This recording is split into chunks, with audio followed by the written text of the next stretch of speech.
Okay friends, be sure to save those paper grocery bags because we're going to use them to make some fall leaves. I used 2 Target bags for this project and just the parts of the bag that did not have the red printing on them. So maybe Target bags were not the best choice because there is a lot of printing. So I mainly just used the side parts around the bullseye. You can go to my blog and download this leaves template. It has 3 different size leaves on it. There will be a big button there that says download the template here, print it out.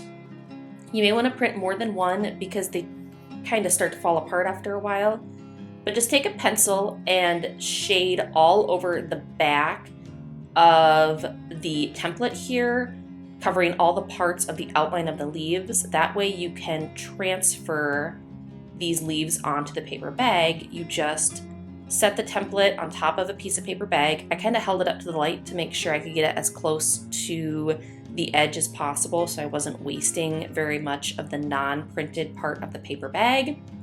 And then take like a pen or a pencil and then just trace over that leaf outline and it'll transfer the pencil markings right onto the paper bag. And then you can follow that outline and cut out your leaf. So fair warning, this took a while. So I did this on a Saturday night, so that's why my background is a little different and the video is a little shaky because I did this at our dining table and I set up my laptop with a movie and I just cut out a bunch of leaves for an hour and a half.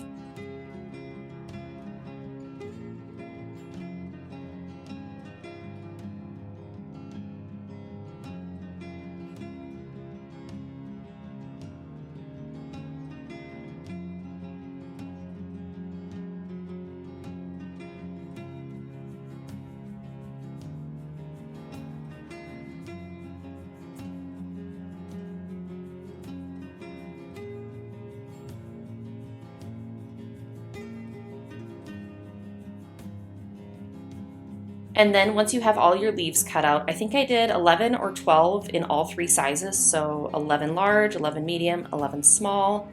Dunk them in a little bit of water and let them sit for 30 to 60 seconds until they kind of start absorbing water. I started to get a workflow going where I would take one leaf out and stick another leaf or 2 underneath the ones that were already in the water.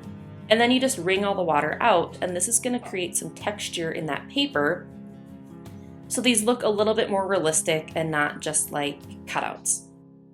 So dunk it in the water, squeeze it out 1 or 2 times until you get the level of wrinkliness, that's a word, wrinkliness, I just made it up, that you like for your leaves, and then lay everything out on a layer of paper towels until the leaves have completely dried.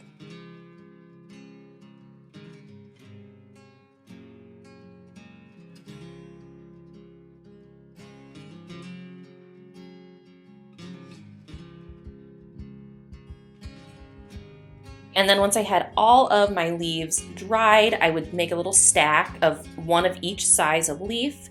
And then I just took a little safety pin or like a sewing pin, and I poked a couple holes right at the base of the stack of leaves. So a couple of holes right next to each other to make a larger hole that you can then run your floral wire through.